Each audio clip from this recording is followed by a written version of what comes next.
पहिल्या खंडामध्ये ब्रह्माच्या स्वरूपाबद्दलचं वर्णन झालं. गुरूंना ब्रह्मज्ञान झालेलं आहे. शिष्याच्या ब्रह्मज्ञानाबद्दल शंका आल्यामुळे शिष्याला विचिकित्सा किंवा मीमांसा करण्यासाठी त्यांनी परत सांगितलं. गुरूंनी सांगितलेल्या आज्ञेनुसार म्हणजेच आगमानुसार म्हणजेच शब्दज्ञानानुसार शिष्यांनी तंतोतंत आज्ञेचं पालन करून मनन निधिध्यासन या दोन्हीचा अवलंब करून त्या ब्रह्मत्वाचा अनुभव घेऊन तो आपल्या आलेल्या अनुभवाची गर्जना करून आपल्या गुरूंपुढे त्यांनी त्याला काय कळालं आणि त्याला ब्रह्माचं ज्ञान कसं झालं हे सांगण्याचा प्रयत्न केला. त्या प्रयत्नामध्ये त्याचं मन विचलित होण्यासाठी गुरूंनी पुष्कळ प्रयत्न केले. पण जेव्हा त्यांच्या लक्षात आलं की याला खरोखरच ब्रह्मज्ञान झालेलं आहे आणि म्हणून या प्रकारची वाक्य त्याच्या तोंडातून येतात. म्हणून यस्य ब्रह्मविदः अमतम अविज्ञातम अविदितम ब्रह्म इति मतम अभिप्रायः निश्चयः. मला ब्रह्म मी जाणलेलं नाही पण मी त्याला जाणत नाही असंही नाही असं जेव्हा शिष्य म्हणाला तेव्हा गुरूंना त्याला त्याच्या अभिप्रायातून त्याला निश्चितपणे ब्रह्माची प्राप्ती म्हणजेच ब्रह्माचं ज्ञान किंवा आपल्याला समजण्याच्या भाषेमध्ये त्याला ब्रह्मज्ञान झालेलं आहे असं गुरूंच्या लक्षामध्ये आलं. आणि असं आल्यानंतर आता मात्र त्यांनी शिष्याबरोबर जो संवाद सुरू केला तो संवाद जो आहे तो आता श्रुतीने आपल्या हातामध्ये घेतला. आता गुरु शिष्य या संवादाच्या ऐवजी श्रुती स्वतः केनोपनिषदाच्या माध्यमामधून कशा प्रकारे ज्यांना ब्रह्मज्ञान झालेलं आहे त्यांना होत असलेल्या ब्रह्मज्ञानाची जाणीव सतत ज्ञानस्वरूपाने त्यांच्याजवळ कशी राहते आणि ती जी राहते त्या जाणीवेमध्ये ते कशा प्रकारे विश्वाकडे पाहतात. विश्वामधून होणाऱ्या विषयांच्या बद्दलचं ज्ञान जे वृत्तीतून किंवा इंद्रियातून होतं त्या ज्ञानाबद्दल असणारा त्यांचा दृष्टिकोन कोणता आहे आणि स्वतः ज्ञानस्वरूप असणारे ब्रह्मविद असे जे संत आहेत ते या ज्ञानाला कशा प्रकारे त्याचा उल्लेख करतात. त्यांना एकाच वेळी दोन्ही ज्ञान होत असतात. वृत्तीज्ञान अजूनही त्यांच्याकडे असतं पण त्या वृत्तीज्ञानाचा उपयोग करून घेताना वृत्तीज्ञानाकडे ते कोणत्या दृष्टीने पाहतात. जेव्हा वृत्तीचं ज्ञान नसतं तेव्हा त्यांची अवस्था कशी असते आणि ज्ञानस्वरूप असल्यामुळे ते जर सतत अखंड ज्ञानस्वरूपामध्ये असतील तर त्यांना वृत्तीचं ज्ञान नेमकं होतं तरी कसं.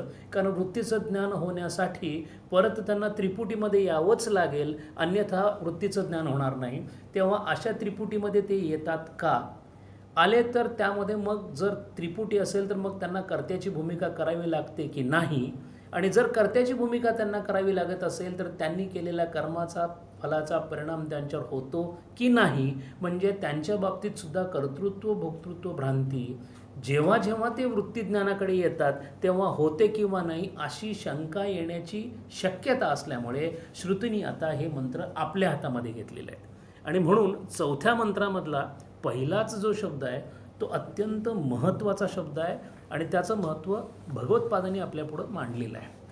प्रतिबोध विदितम मतम हा पहिल्या चौथ्या मंत्रातल्या पहिल्या ओळीमधला अर्धा भाग मंत्राचा जो आहे त्या मंत्रावर जवळजवळ आचार्यांनी 90% भाष्य खर्चलेलं आहे. आपण मागच्या वेळेला पाहिलं.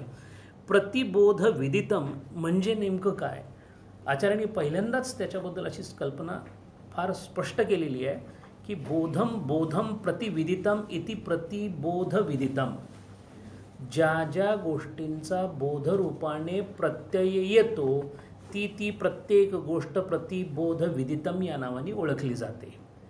दुसऱ्या कारणांनी किंवा दुसऱ्या बाजूने जर पाहायचं झालं तर जिथे जिथे ज्ञानरूप जाणीवेची जाणीव होते त्या त्या ठिकाणी प्रतिबोध विदितम मतम म्हणजे प्रतिबोध तिथं होत असतो. Every cognition is bound to result in to a kind of cognitive feeling आणि ती जी कॉग्निटिव्ह फिलिंग आहे किंवा द टाईम व्हेन त्रिपुटीच्या माध्यमातून विषयांचं किंवा इतर ज्ञान स्मृती हे ज्ञान विषयाने होत नाही.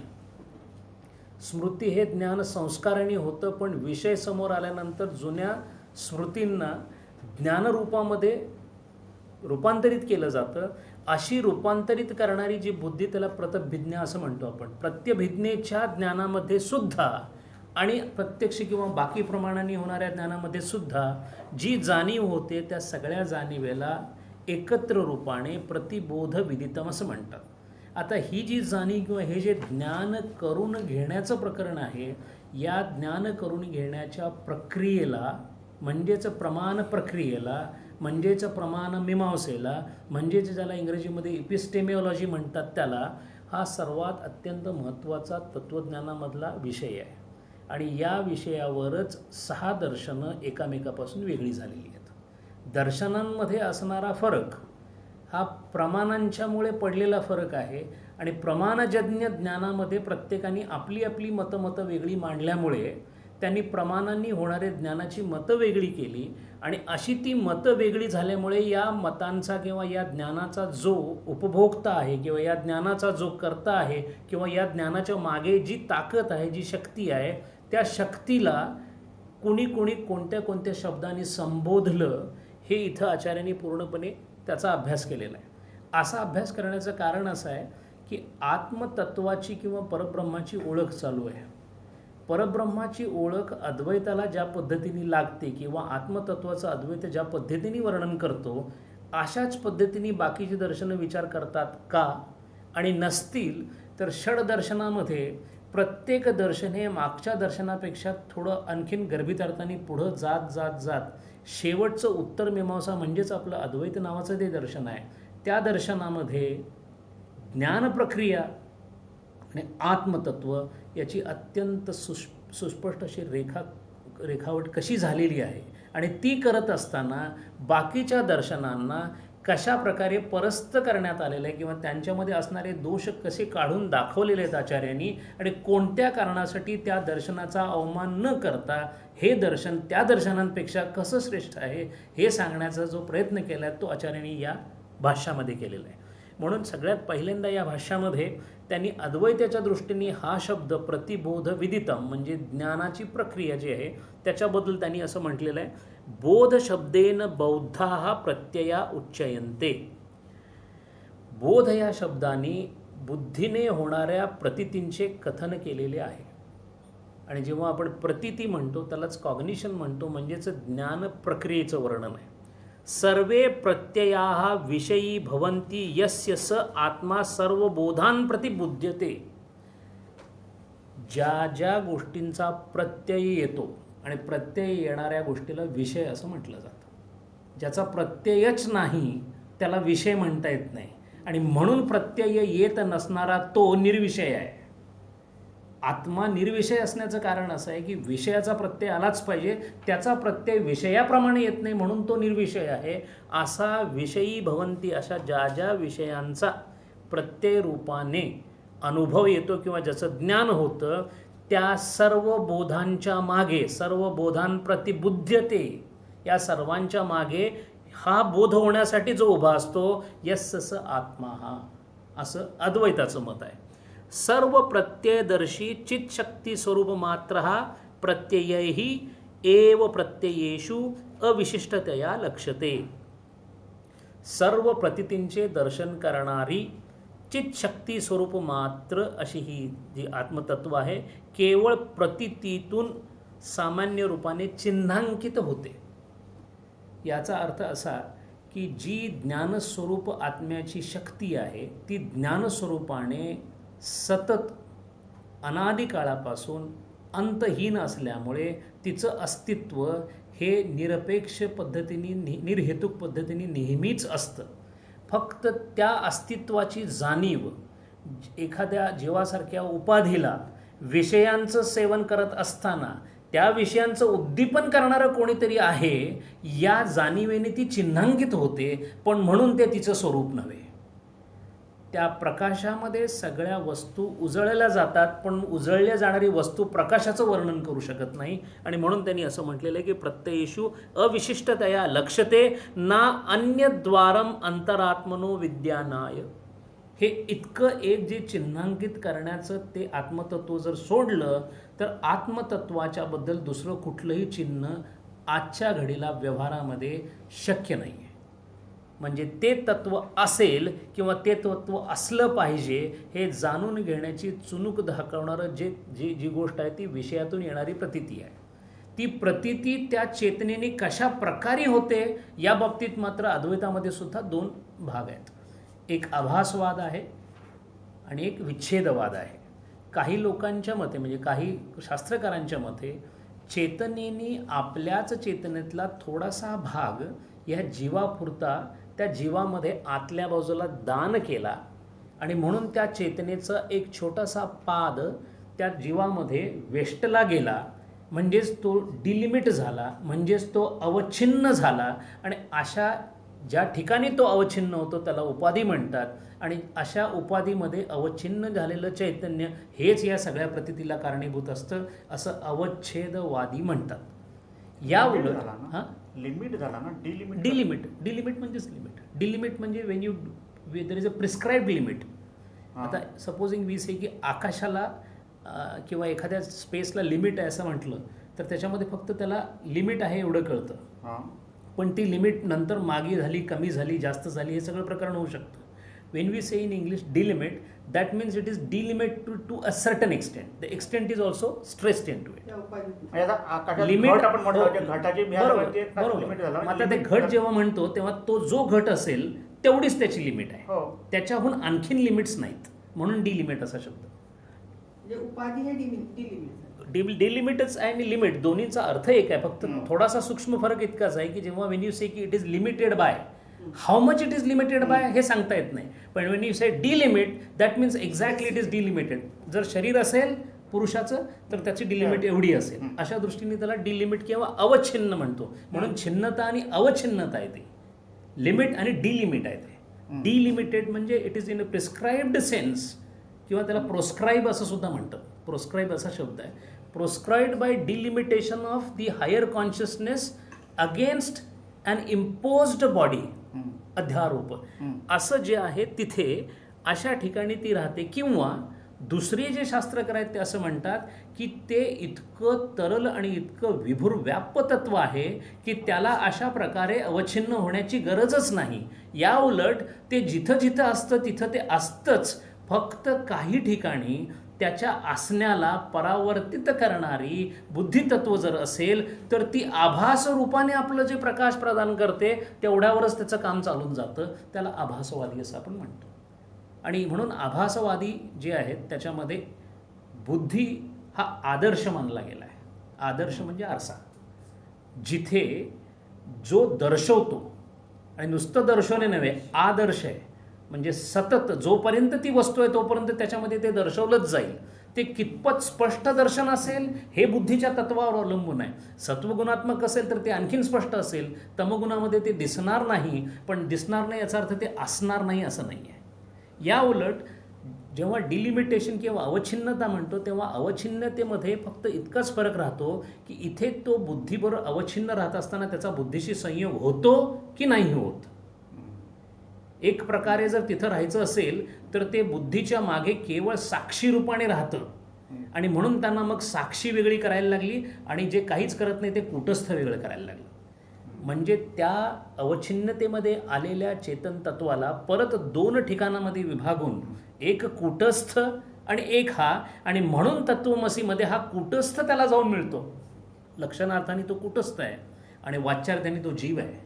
जीव आणि शिव एक आहे. जीवाशिवाचे एकत्व होऊ शकत नाही असं विचारसागर रहस्य जेव्हा सांगतं तेव्हा ते एवढंच सांगतं की या साक्षी भावाचा संबंध सोडून जेव्हा कूटस्थ परब्रह्माला जाऊन मिळतो तेव्हा, आणि म्हणूनच सुपर्णा सयुजा सखयामधले जे दोन पक्षी आहेत ते कूटस्थ आणि परमात्मा आहे, जीव आणि हे नाही आहे असं विचारसागर रहस्य सांगतं. हा थोडासा त्याच्यामधला फरक आहे. अशा प्रकारची जी शक्ती आहे, अतः प्रत्ययगात्मा विदितं ब्रह्म यदा तदा तन्मतं तत् सम्यक दर्शनात इत्यर्थः. म्हणून जर एखाद्याला साक्षी रूपाने चैतन्याचा अनुभव घेण्याची किंबहुना चैतन्याचं चिन्ह पाहण्याची इच्छा असेल तर त्याला शास्त्र पद्धतीने अशाच पद्धतीने प्रतीतीतून त्याला ते पाहावं लागेल. प्रतीतीतून पाहण्याचा इतका आग्रह करण्याचं कारण काय आहे?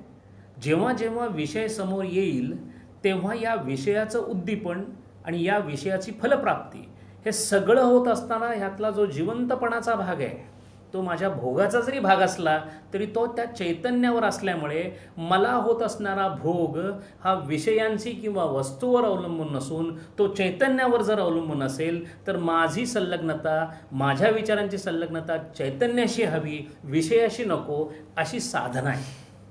आणि साधना साध्य झाल्यानंतर जो ब्रह्मवित आहे तो काहीही न करता जेव्हा जेव्हा विषयाकडे पाहतो तेव्हा चेतन तत्वाकडेच पाहतो. त्यामुळे त्याला विषय सारखे दिसतात. म्हणून त्याला सगळेच्या सगळे अगदी पापी चांडाळ सगळे जे असतील ते फक्त चेतन तत्वानी भारलेले दिसतात. त्यामुळे तो त्या जीवावर असणारी त्यांची जी अनुकंपा आहे ती अनुकंपा स्वतःवर केलेली अनुकंपा आहे. कारण एका चेतन तत्वाने दुसऱ्या चेतन तत्वाकडे पाहिल्यासारखा प्रकार असल्यामुळे म्हणून सद्गुरू संत किंवा विदेही सत्पुरुष त्या पातळीवर आहेत असं म्हणतात. म्हणून इथं असं म्हटलं की सर्व प्रत्ययदर्शित्वेच उपजनन अपाय वर्जित दुःख स्वरूपता नित्यत्वम विशुद्ध स्वरूपत्वम आत्मत्वम निर्विशेषते एकत्वम च सर्व भूतेशी सिद्धम भवत. म्हणजे कोणत्याही याच्यामध्ये आणि त्याला एक कठोपनिषदामधला एक हे दिलेलं आहे, श्रुतिवाक्य दिलेलं आहे. सूर्यो यथाच सर्व लोकस्य चक्षुः. सूर्य हा सगळ्यांचा चक्षु आहे. न लिप्यते चाक्षुषे बाह्यदोषेभिः. सूर्यानी डोळ्यांना मदत करून डोळे काहीतरी पाहतात पण डोळ्यामध्ये असणारा दोष सूर्याला लागू शकत नाही.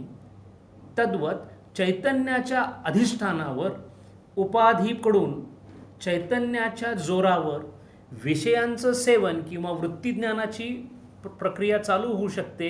पण वृत्तीज्ञानामध्ये असणारा दोष जो विषय दोष असू शकेल रज्जू सर्पासारखा, जो इंद्रिय दोष असू शकेल किंवा जो अंतःकरण दोष असू शकेल, या तिन्ही दोषांचा कोणतंही गालबोट चेतन तत्वाला लागत नाही असं इथं आचार्य सांगतात. पुढे ते असं म्हणतात की हा जो चेतन तत्वाचा भाग आहे तो जर उपाधीमध्ये येत असेल तर या उपाधीमध्ये असणाऱ्या चैतन्याचा आणि इतरत्र असणाऱ्या चैतन्य तत्वाचा एकमेकाशी कोणत्याही प्रकारचा भेद नाही हे सांगण्यासाठी ते असं म्हणतात की चेतनाचं लक्षण सांगावं म्हणून प्रतीतीवर मी आता बोट ठेवलेलं आहे. पण प्रतीतीवर बोट ठेवलं तरीसुद्धा प्रत्येकाला होणारी प्रतीती कोणत्याही प्रकारची जरी असेल तर त्या त्या व्यक्तीमध्ये त्या त्या अंतःकरण विच्छिन्न जे काही आत्मतत्व आहे तिथे सर्व प्रकारची अनुभूती करणारा जे आत्मतत्व आहे ते एकच आहे, एक प्रकारचंच आहे आणि तेच ते आहे असं सांगण्याचं कारण एवढंच आहे. आणि म्हणून त्याने असं म्हणले की व्योम्न इव घटगिरी गुहाधीशु. एखाद्या घटामध्ये असणारं आणि एखाद्या पर्वतातल्या गुहेमध्ये असणारं जे आकाश आहे ते जरी दिसायला वेगळं किंवा वाटायला वेगळं वाटलं तरी ते एकच आहे. तसं इथं असणं आहे असं सांगण्याचं कारण एवढं आहे की अशी काही शास्त्र आहेत की त्या शास्त्रामध्ये प्रत्येक शरीरामध्ये असणारा आत्मा वेगळा मानला गेला आहे. अद्वैतामध्ये माझा आणि इतरांचा आत्मा एकच आहे. अंतःकरणामध्ये बदल आहेत. अंतःकरण जड आहे, त्रिगुणात्मक आहे, पंचतत्वानी बनलेल्या शरीरामध्ये स्थापित आहे. म्हणून येणारे अनुभव वेगळे वेगळे आहेत आणि त्या अनुभवानुसार होणारं कर्म वेगळं वेगळं आहे. त्या कर्माची फलं वेगळी वेगळी आहेत आणि त्या फलानुसार होणारी परिस्थिती वेगळी आहे. म्हणून एखाद्या वस्तूच्या घडण्याला जी कारणं आहेत त्या कारणांमध्ये साधारण कारण आणि असाधारण कारण अशी दोन कारणं आहेत. कोणतीही जगातली गोष्ट या दोनच कारणांनी होते. पैकी साधारण कारण म्हणजे अशी कारणं की जी कारणं सगळ्याच घडण्यामध्ये असतातच आणि अशी सगळ्या घडण्यामध्ये असणारी जी कारणं आहेत त्याच्यामध्ये ईश्वर इच्छा, ईश्वर ज्ञान, ईश्वर प्रयत्न, प्रतिबंध, जीवाचे प्रारब्ध आणि त्याचं अदृष्ट पापपुण्यफल इतक्या गोष्टी ह्या प्रत्येक घडणाऱ्या आणि घडलेल्या घटनेमध्ये असतातच. हे सोडून जे कारण असतं त्याला असाधारण कारण असं म्हणतात. आणि असाधारण कारण म्हणजे जर मृत्तिका असेल, माती असेल तर त्याचा फक्त घटच होऊ शकतो, पट होऊ शकत नाही. त्याचं कारण असं की मृत्तिकेतून घट होतो, पट होऊ शकणार नाही म्हणून त्याला असाधारण कारण असं म्हणतात. आणि जे असाधारण कारण असतं त्याला दुसरं नाव आहे करण. म्हणून इंद्रियांना करण म्हणतात. डोळ्यांनी पाहायचंच काम करू शकतो, डोळ्याने ऐकता येत नाही, म्हणून ते असाधारण कारण आहे आणि त्याला करण असं म्हणतात. अशा प्रकारे ही जी कारणं आहेत त्या कारणांमध्ये कारणं जरी वेगळी असली, असाधारण कारण आणि साधारण कारण यांनी एखादी घटना घडते आणि घडत जरी असली तरी या कारणांपासून करणांपर्यंत आणि घडणाऱ्या घटनेमध्ये या सर्वांना उद्दीपित करणारा जो प्रकाश म्हणजे जो चेतना आहे ती तशीच एकमेवाद्वितीय सगळीकडे त्याच प्रकारे असणारी अशी आहे. विदितात् अविदिताभ्याम अन्यत् ब्रह्म इति आगम वाक्यार्थ एवं परिशुद्ध एव उपसंहृतो भवति. आणि म्हणून श्रुती असं म्हणते की आता एक निर्णय घ्यायला हरकत नाही, एक उपसंहार करायला हरकत नाही की आत्तापर्यंत जे विदितात आणि अविदितात असं सांगितलं होतं ते म्हणजे श्रुतीवचनानुसार अत्यंत शुद्धत्वाने असा निर्णय घेता येईल की तेच ब्रह्म आहे. जर एखाद्या गोष्टीबद्दल सांगता आलं किंवा सांगता येणार नाही असं वाटलं तर ती वस्तू किंवा ती गोष्ट ब्रह्म असू शकत नाही. पहिली गोष्ट म्हणजे वस्तू असेल तर ती ब्रह्म असणार नाही. ती जर विदितात असेल म्हणजे ज्ञानाच्या कक्षेत असेल, जाणीवेच्या मर्यादेत असेल तर ती ब्रह्म असू शकत नाही. ती माहीत नाही म्हणजे प्रागभावानी जरी असेल किंवा ती मला आत्तापर्यंत अनभिज्ञ आहे अशी जरी असेल तरी तिचं असणं हेच ते ब्रह्म नसण्याचं द्योतक आहे. अशा प्रकारे इथे निर्णय झालेला आहे. आता इथे आचार्य याच्या पुढे जे चर्चा करतायत ती अशी करतायत की इथे आत्मा ब्रह्म म्हणजे काय, ते चेतन स्वरूपाने काय करतं, त्याची खूण कोणती, ती प्रतिबोधात्मक पद्धतीने प्रतितीमध्ये कशी येते, हे सगळं अद्वैताच्या दृष्टीने सांगून झालं. पण असं काहीही बाकीची शास्त्रं मानत नाहीत. म्हणून बाकीची शास्त्रं काय म्हणतात आणि ते जे मांडतात ते का चुकीचं आहे हे सांगण्यासाठी पुढचं आता आचार्य वर्णन करतात. त्यापूर्वी आपल्याला हे माहीत असणं जरुरीचं आहे की भारतीय तत्त्वज्ञानामध्ये किंवा हिंदू तत्त्वज्ञानामध्ये आपण वेदांना जे महत्त्व देतो त्या वेदांमध्ये असणाऱ्या प्रत्येक शब्दाला वेदात असल्यामुळं तितकंच महत्त्व आहे. म्हणजे वेदाच्या प्रत्येक भागाला ज्ञानप्राप्तीच्या दृष्टीने किंवा ब्रह्मज्ञानाच्या दृष्टीने तितकंच महत्त्व आहे. आता प्रश्न असा आहे की वेदांच्या कोणत्या भागाला ब्रह्मज्ञानाच्या दृष्टीने कितपत महत्त्व आहे या विषयावर प्रत्येकाने वेदांचा केलेला अभ्यास वेगळा वेगळा आहे. द्वैतीपासून अद्वैतापर्यंत आणि अद्वैतातल्या असणाऱ्या 5 शाखांपर्यंत प्रत्येकाने मूळ ग्रंथ म्हणून वेदांचाच अभ्यास केला आहे. द्वैती लोकांना वेदामध्ये पूर्ण द्वैतच दिसलेलं आहे, अद्वैती लोकांना कुठे द्वैत नाहीच आहे असं वाटलेलं आहे. म्हणून वेदांना मानणारी जी दर्शनं आहेत अशा सगळ्या दर्शनांना आस्तिक दर्शन असं आपण म्हणतो. आणि वेदांना न मानणारी जी दर्शनं आहेत त्यांना आपण नास्तिक. आणि आस्तिक आणि नास्तिक हे वेद मान्यांवर आहे, ईश्वर मान्यावर नाही आहे. आस्तिक दर्शनामध्ये अनेक दर्शनं आहेत जी ईश्वर मानत नाहीत पण ती आस्तिक आहेत. म्हणून वेद मान्यावर आस्तिक आणि नास्तिक असे 2 विभाग केलेत. नास्तिक दर्शनामधलं पहिलं दर्शन चार्वाक दर्शन आहे आणि चार्वाक हे प्रत्यक्ष प्रमाण नावाचं एकच प्रमाण मांडणारं आणि पुनर्जन्म अजिबात न मांडणारं असं दर्शन आहे. एवढं असूनही त्याला दर्शनाचा दर्जा दिलेला आहे कारण त्यामध्ये चार्वाकांनी जो उहापोह केलेला आहे त्याच्यावरून कमीत कमी प्रत्यक्ष दर्शनाचा जितका अभ्यास चार्वाकांनी केलेला आहे तितका अभ्यास फार कमी ठिकाणी पाहायला मिळतो. म्हणून दर्शनाचा दर्जा म्हणजे ज्ञानाचा दर्शा आणि दर्शन याचा अर्थच अंतिम तत्वाचं दर्शन, अशा पद्धतीने त्याला दर्शनशास्त्र असं म्हटलेलं आहे. चार्वाक सोडून जैन आणि बुद्ध अशी 2 नास्तिक दर्शन अजून आहेत. जैनांचाही बराचसा पुष्कळ अभ्यास दर्शनाच्या दृष्टीने वेदांपासून केला गेलेला आहे आणि त्यांचा अभ्यास करण्याचं कारण म्हणजे त्यांच्यातल्या बऱ्याच तत्वांना संलग्न अशी तत्व आस्तिक दर्शनामध्ये योगामध्ये आढळतात. म्हणून ब्रह्मचर्य, अपरिग्रह, सत्य आणि अहिंसा ही जी 4 तत्व आहेत आणि असतेय 5 त्यातली 4 पार्श्वनाथांनी दिली, 5वं महावीरांनी दिलं, ब्रह्मचर्य त्यात घातलं. या 5 तत्वांचा त्यावेळच्या विचारसरणीवर परिणाम झाल्यामुळे योगदर्शनामध्ये आपल्याला याच प्रकारची सगळी तत्व यमनियमाखाली तिकडे आलेली सापडतात. अशा प्रकारे जैन धर्म आहे पण जैन धर्माचा फारसा विचार आचार्यांनी आपल्या भाष्यामध्ये केलेला नाही कारण जैन धर्माचा असणारा प्रभाव हा अत्यंत मर्यादित असल्यामुळं त्यांचं कोणतंही मत दूर करण्यासाठी आचार्यांना फारसे प्रयत्न करावे अशी इच्छा झालेली नाही. या उलट नास्तिक दर्शनामधलं जे बुद्ध धर्म जे आहे किंवा बौद्ध दर्शन आहे ते मात्र त्यावेळी अत्यंत प्रभावी दर्शन होतं आणि बुद्ध धर्माच्या असणाऱ्या प्रभावी दर्शनामधल्या अत्यंत उत्तुंग तत्त्वज्ञानाला आव्हान देण्यासाठी आचार्यांनी बौद्ध धर्माचा मात्र निश्चित पराभव करण्याचा प्रयत्न केला आणि त्यात ते यशस्वी झालेले दिसतात. आणि त्यांचं यश हे अद्वैताच्या असणाऱ्या ज्ञानाच्या उंचीमुळं झालेलं आहे.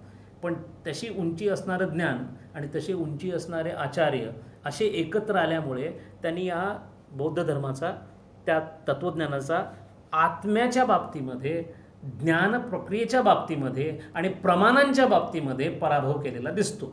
आणि म्हणून इथे आपल्याला असं कळतं की बौद्ध धर्मामध्ये काय साधारण संकल्पना आहे हे पाहणं जरुरीचं आहे. म्हणजे मग त्यांनी काय म्हटलेलं आहे हे आपल्याला कळू शकेल.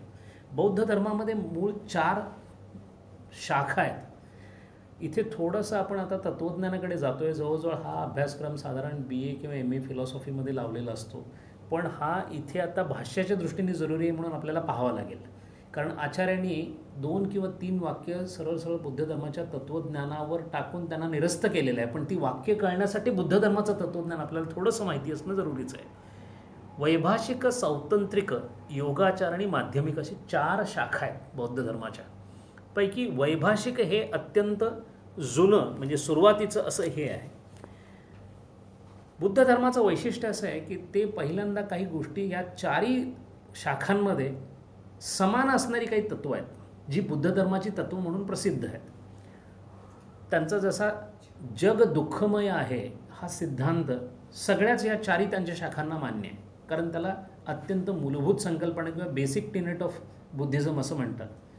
पण त्यांच्या तत्त्वज्ञानाची जी सुरुवात आहे ती सुरुवात वस्तुज्ञानापासून झालेली आहे. प्रमाणमीमांसेमध्ये ते असं म्हणतात की जगामध्ये कोणतीही वस्तू नामरूपाने आपल्याला दिसते ती तशी नसतेच. त्यांचं असं म्हणणं आहे की एखादी वस्तू ही जेव्हा अस्तित्वात येते किंवा आपल्या ज्ञानाच्या कक्षेत येते तेव्हा त्या वस्तूचे असंख्य भाग असतात आणि त्या असंख्य भागाला एक त्याची स्वतःची अशी एक विशिष्ट गुणधर्म असतात.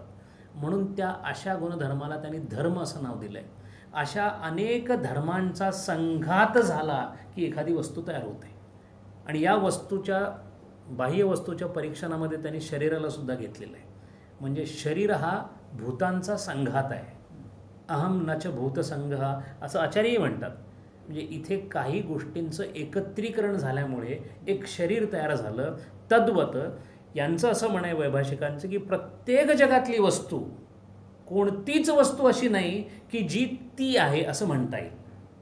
मग प्रश्न असा येतो की त्याचं एक छान उदाहरणसुद्धा आहे. मेनांडर नावाचा ग्रीक राजा होता. त्याला बुद्ध लोकांच्याबद्दल आदर होता म्हणून त्यावेळचा जो मोठा बुद्ध संन्यासी होता त्याचं नाव मिलिंद असं आहे. तो या राजाला राजा त्याला भेटायला गेल्यानंतर प्रश्न असा विचारला गेला की कशातून आलास असं राजाला विचारलं त्यांनी. राजाने सांगितलं मी रथातून आलो. मग तो असं म्हणाला की राजा रथ म्हणजे काय? म्हणजे चाक तुला रथ म्हणायचं आहे, घोडे रथ म्हणायचे आहेत, लगाम रथ म्हणायचं आहे. आणि असं करत करत करत तो हळूहळू त्याला बुद्धी तत्त्वज्ञानाकडे घेऊन गेला आणि त्याने असं सांगितलं की राजा रथ नावाची गोष्ट सांगताच येत नाही, दाखवताच येत नाही. कारण त्याचे इतके धर्मसंघात आहेत की या धर्मसंघातांनी एकत्र बनलेली एक वस्तू ज्याला मी रथ म्हणतो इतपत तू म्हणू शकशील पण तुला रथाचं रथत्व दाखवता येणार नाही. आणि हेच तत्त्वज्ञान वैभाषिकांनी थोडं पुढं घेऊन जाऊन असं म्हणाले की असे जे धर्मसंघात आहेत ते बाजूला जर करायला लागलो आपण ज्ञानातून तर एक अशी वेळ येईल की जिथे धर्मसंघातांनी दिलेले गुणधर्म बाजूला राहतील आणि त्याचं जे मूळ रूप आहे किंवा त्याचे जे मूळ आकार आहे किंवा त्याचं जे काही मूळ आहे ते शिल्लक राहील. आणि ते शिल्लक राहणं किंवा त्याचा अनुभव घेणं म्हणजेच निर्वाण. म्हणून मला होत असणाऱ्या भावना, मला होत असणारे सुखदुःखादी दोष हे सगळेच्या सगळे संघातांनीच बनलेले आहेत. म्हणून मी जर या सगळ्या संघातांपासून स्वतःला दूर दूर दूर दूर दूर करत गेलो तर एक अशी परिस्थिती येईल की जिथे कोणत्याही प्रकारचा धर्म शिल्लक असणार नाही किंवा कोणत्याही प्रकारचा गुणधर्म असणार नाही. अशी जी अवस्था असेल ही सुरुवातीला बुद्ध धर्माच्या काळामध्ये वैभाषिकांचं हे तत्त्वज्ञान होतं. आणि ते असं म्हणायचे की जे प्रत्यक्षात ज्ञान होतं त्यालाच वस्तू म्हणायचं, नाहीतर त्याला वस्तू म्हणण्यात काय अर्थ आहे. मला एखादी वस्तू कळते ही त्याच्या कार्यामुळंच कळते. त्याला कार्यच नसेल तर ती वस्तू मला कळणंच शक्य नाही आहे. आणि जी कळत नाही आणि ज्याचं कार्य झालेलं नाही त्याला वस्तू कशासाठी म्हणायचं. आणि एवढ्याच कारणासाठी बुद्ध धर्म असा म्हणतो की बीज आहे, बीजात वृक्ष नाही, वृक्ष वेगळा बीज वेगळा. तो जोपर्यंत बीजात आहे तोपर्यंत ते बीजच आहे. आणि याच्याही पुढे जाऊन ते असं म्हणतात की आत्ता पाहिलेलं बीज हे 1 सेकंदापूर्वी पाहिलेल्या बीजापेक्षा वेगळं आहे. आणि हा जो सिद्धांत पुढे गेला तो सौतांत्रिकामध्ये पुढे जाऊन त्याचं परिणिती विज्ञानवादामध्ये झाली. आणि हा विज्ञानवाद आत्ता अस्तित्वामध्ये आहे. आत्ता बुद्ध धर्माचे जे 2 प्रमुख शाखा अस्तित्वात आहेत त्यातली एक माध्यमिक किंवा योगाचार म्हणून आहे, माध्यमिक म्हणून आहे, आणि एक योगाचार किंवा विज्ञानवाद म्हणून आहे. बुद्धांच्या दृष्टीने विज्ञानवाद म्हणजे काय तर मला आलेल्या कोणत्याही वस्तूचा अनुभव हा त्याच क्षणी अत्यंत सूक्ष्म क्षणी मला जे जसं दिसेल, आत्ता संजयजी मला जसे दिसतात हे माझं या क्षणीचं ज्ञान आहे. या क्षणानंतरचे संजयजी वेगळे आहेत. याचा अर्थ असा की मग मला असं जर असेल तर ते एकच आहेत असं कसं जाणवतं. जर एक त्यांची फ्रेम मला कळत असेल त्याच्यानंतर दुसरी प्रेम आहे. आणि अशाच गोष्टीने ते असं म्हणतात की याला रांग किंवा विथी असं म्हटलं जातं. म्हणून प्रत्येक वस्तूचं होणारं ज्ञान हे त्या क्षणीचं ज्ञान आहे, त्याच्यानंतरचं ज्ञान वेगळं आहे. आणि त्याच्यासाठी ते उदाहरण देतात की एखादी ज्योत लावल्यानंतर ती ज्योत सतत तेवते अशी वाटते, पण दरवेळा ती त्याचं तेल कमी होत गेलेलं असतं. याचा अर्थ मी आत्ता पाहत असणारी ज्योत ही थोड्या वेळापूर्वीच्या ज्योतीपेक्षा वेगळी आहे. आणि असं जे क्षणिक विज्ञान असं त्याचं नाव आहे. एका क्षणासाठी आलेला ज्ञानपूर्वक अनुभव म्हणजे क्षणिक विज्ञान. अशा क्षणिक विज्ञानांच्या त्यांनी असंही त्याचं वर्णन केलेलं की एक क्षणिक विज्ञान दुसऱ्या क्षणिक विज्ञानाला एखाद्याने हातातली बॅटन एकाने दुसऱ्याला द्यावी त्याप्रमाणे हे विज्ञान असं एकापाठोपाठ एक असं एखाद्या रांगेप्रमाणे एखादी रांग लावलेली असावी, त्याला विथी असं म्हणतात. आणि याला त्यांनी दिलेलं नाव असं आहे चित्त म्हणजे जाणणारा, चैत्य संघात म्हणजे वस्तूचा पाहणाऱ्याचा एकत्रीकरण झालेला जो क्षण त्या क्षणाला त्याला ज्ञान जे होतं ते फक्त चित्त चैत्य संघाताचं असतं. वस्तूचं ज्ञान असतच नाही, कारण वस्तू बदललेली आहे. ते त्याच्याही पुढं जाऊन असं म्हणतात की असं जे ज्ञान आहे असं जर ज्ञान असेल तर मग या जगामध्ये ज्ञान नावाची गोष्ट कुठे आहे. ज्याला मी ज्ञान म्हणालो ते नाहीच आहे. आता जे झालं ते गेलं, नवीन झालं तेही जाणार आहे. म्हणजे कोणत्याही गोष्टीचं निश्चित ज्ञान होऊ शकत नाही. आणि जर कोणत्याही गोष्टीचं निश्चित ज्ञान होऊ शकत नसेल तर अद्वैतामध्ये मात्र जेव्हा ज्ञान होतं तेव्हा, जेव्हा ज्ञान होत नाही तेव्हा एक तत्त्व त्याच्या बुडाशी आत्मा नावाचं सतत आहे असं अद्वैत मानतो. बुद्ध म्हणतात असं मांडण्याची गरजच नाही आहे. म्हणून बुद्ध हे अनात्मवादी आहेत. आत्मा न मानणारे किंबहुना आत्म्याची गरज न भासणारे.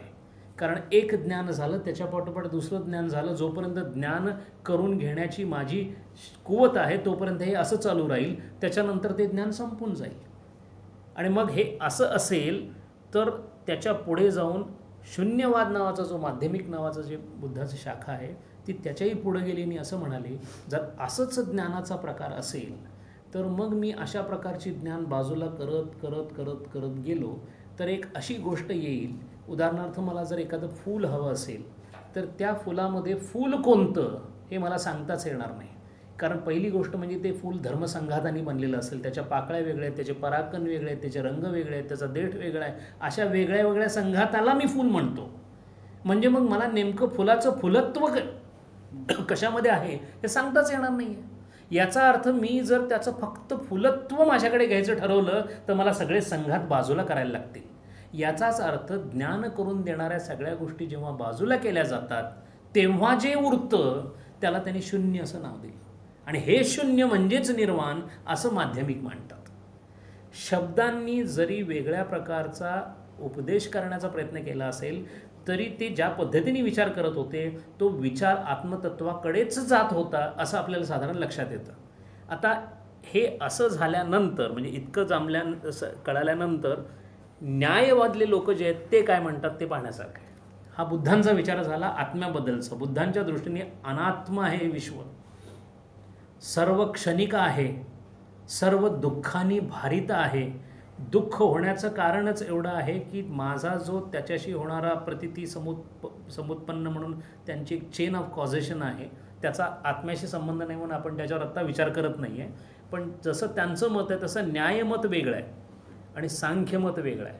सांख्य आत्म्याला मानतात, फक्त त्यांचं एकच मत आहे की आत्मा म्हणजेच पुरुष असं म्हणतात ते, आणि पुरुष नावाचं किंवा आत्मा नावाचं तत्त्व हे प्रत्येकात वेगळं वेगळं असतं असं म्हणतात. म्हणून अनेक आत्मे मानणारे सांख्यवादी आहेत.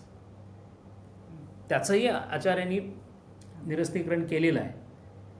सांख्यांमध्ये आत्मा असंग आहे असं म्हणतात. आत्मा कोणत्याही प्रकारचा त्याला संग होऊ शकत नाही. इथंपर्यंत तो वेदांताच्या जवळ येतात ते. पण प्रश्न असा येतो की जर आत्मे अनेक असतील तर सुखदुःख कोणाला होतं? काही शास्त्रांच्या मत असं आहे की सुखदुःख आत्म्याला होतं. सांख्य मात्र असं म्हणतात सुखदुःख हे बुद्धीचे धर्म आहेत, म्हणजे अंतःकरणाचे धर्म आहेत. इथंही ते अद्वैताच्या जवळ येतं. फक्त अद्वैताशी सांख्यांचे असणारी फारकत जर कोणती असेल तर ती हीच आहे की आत्मे अनेक आहेत.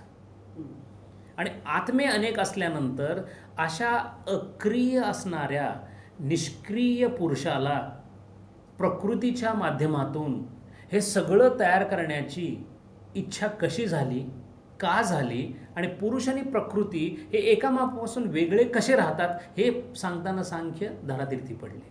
त्यांना त्याचं उत्तर देता आलं नाही. म्हणून या दोहोंना जोडणारा दुवा म्हणजे माया हे तत्त्व केवळ अद्वैतामध्ये आलं. आणि शंकराचार्यांनी माया हा नावाचा वाद ज्या पद्धतीने पुढे आणला तिथे या दोन्हींची त्यांनी सांगड घालून दिली.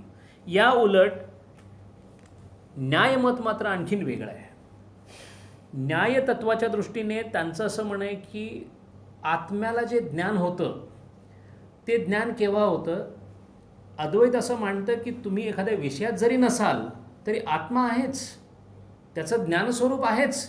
तुम्ही त्याचा उपयोग करून जर वृत्तीज्ञानासाठी घेत नसाल तर तो तुमचा दोष असेल किंवा तुमचा फायदा असेल, जे काय असेल ते. पण आत्म्याचं असणं आणि आत्म्याचं ज्ञानस्वरूप असणं याबद्दल अद्वैतामध्ये दुमत नाही आहे आणि त्याचं सातत्य याबद्दल दुमत नाही आहे. न्यायमतवाले मात्र दुसरं उलट्या पद्धतीने बोलतात. ते म्हणतात तसा आत्मा अप्रकाशी आहे. जेव्हा काहीतरी करायचं असतं त्यावेळा तो प्रकाश देतो. म्हणजे आत्मा मनाशी संयोग पावतो आणि त्याचा मनाशी संयोग होऊन विषयाशी संग झाला की तो प्रकाश देतो. ज्या वेळेला मन तुमचं कुठेही नसेल त्याचा विषयाशी संग नाही, आत्मा शांत.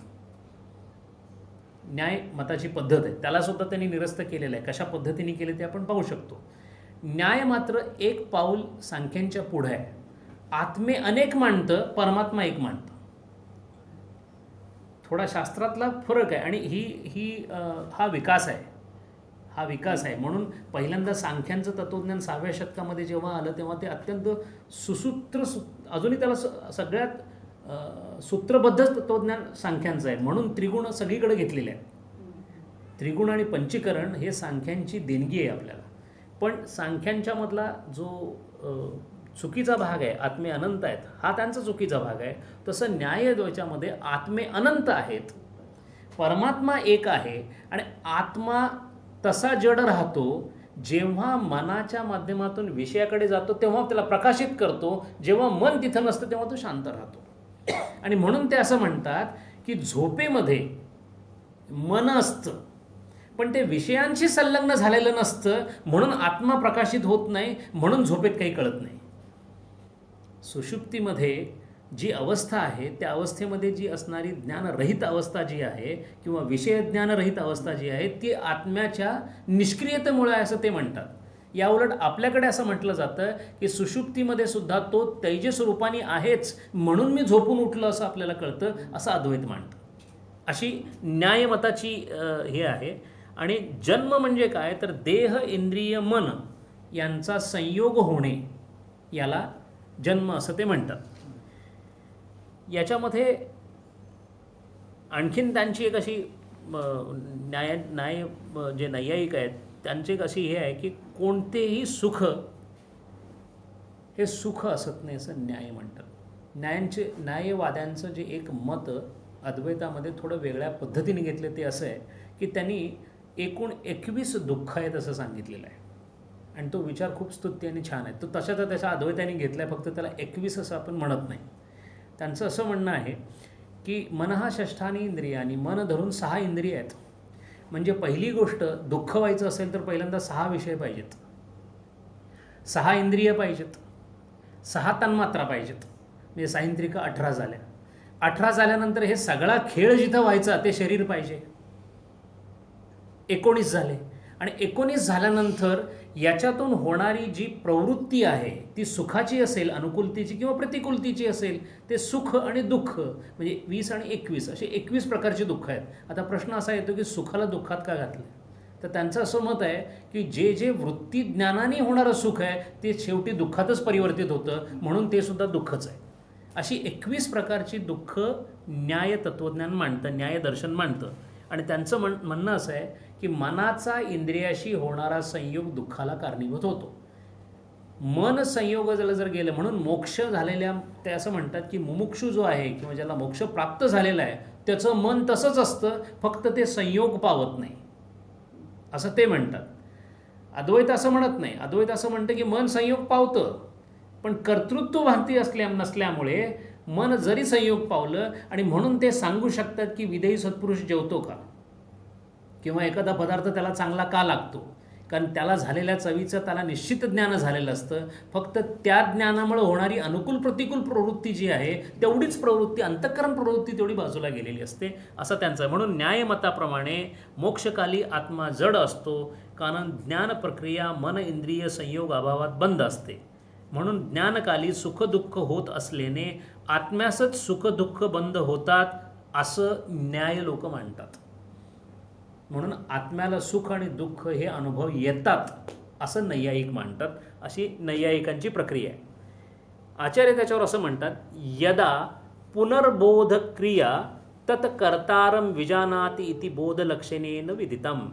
न्यायवाले जे लोक आहेत ते असं म्हणतात की बोधक्रिया करणारा, आपण आता सांगितलं त्याप्रमाणे प्रतिपोधितात्मकमध्ये तेवढंच सांगितलं की तो प्रकाशित करतो, अद्वैताचं मत पाहिलं.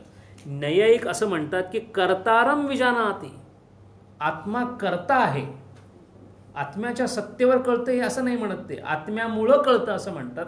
म्हणजे आत्म्याला ते कर्तृत्व देतात, म्हणून आत्मा कर्ता आहे असं ते म्हणतात. आणि ते कसं म्हणतात, यथा यो वृक्षशाखा चालयती स वायू इति. एखाद्या वृक्षाच्या फांद्या हल्ल्यानंतर त्याला वायू जबाबदार आहे असं जसं म्हणतो, जसं तो दिसत नाही पण फांद्या हल्लेल्या दिसतात, तसं आत्मतत्व दिसत नाही पण ते कर्तृत्वपूर्ण असतं, म्हणून ह्या सगळ्या गोष्टी होतात असं नैयायिक म्हणतात.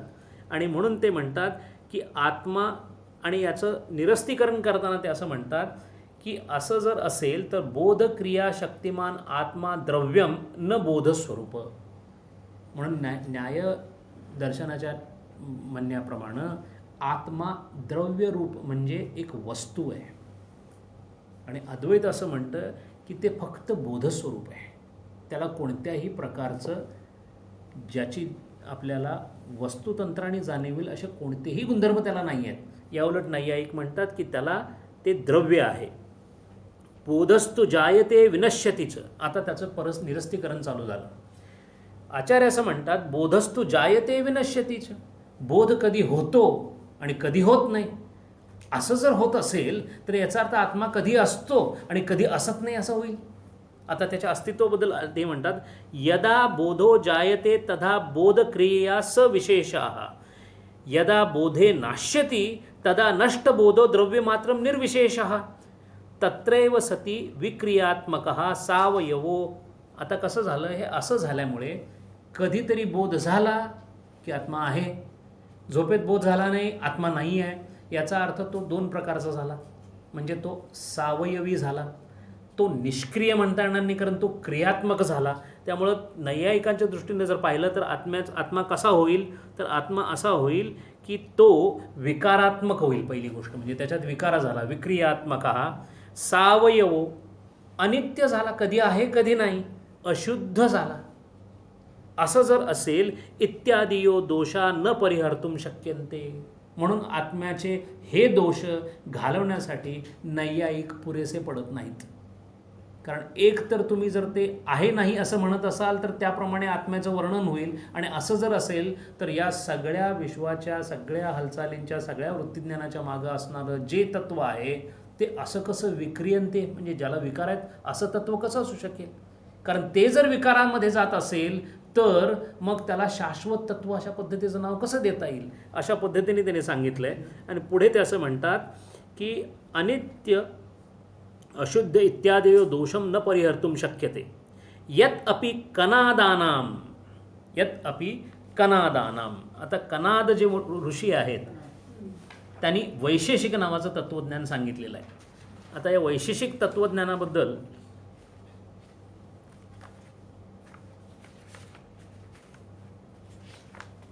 थोडंसं आपण त्याच्याबद्दल सुद्धा पाहायला लागेल. कारण कनादांचं मत, न्याय आणि वैशेषिक हे एकामेकाच्या अत्यंत जवळ असल्यामुळे त्यांना एकत्रच त्याचा अभ्यास केला जातो, पण थोडासा फरक आहे.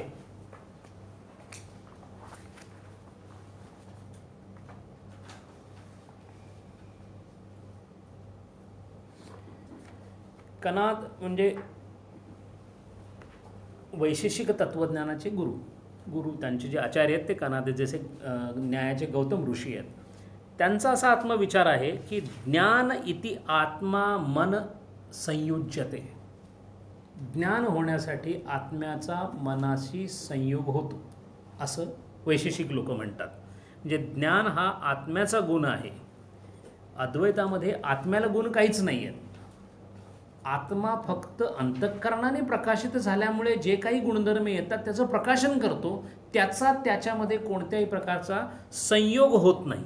आणि हा संयोग सांगण्याचं कारण असं आहे की न्याय वैशेषिकामध्ये दोन गोष्टी एकत्र येताना जे संबंध होतात त्या संबंधांवर न्यायामध्ये खूप चर्चा झालेली आहे. त्यांचं असं मत आहे की एखादी वस्तू एखाद्या वस्तूवर असेल तर हा संबंध जो आहे हा वेगळा संबंध आहे, याला संयोग असं म्हणतात. आणि संयोगामध्ये वियोग असू शकतो, हे बाजूला जाऊ शकतं, हे असू शकतं.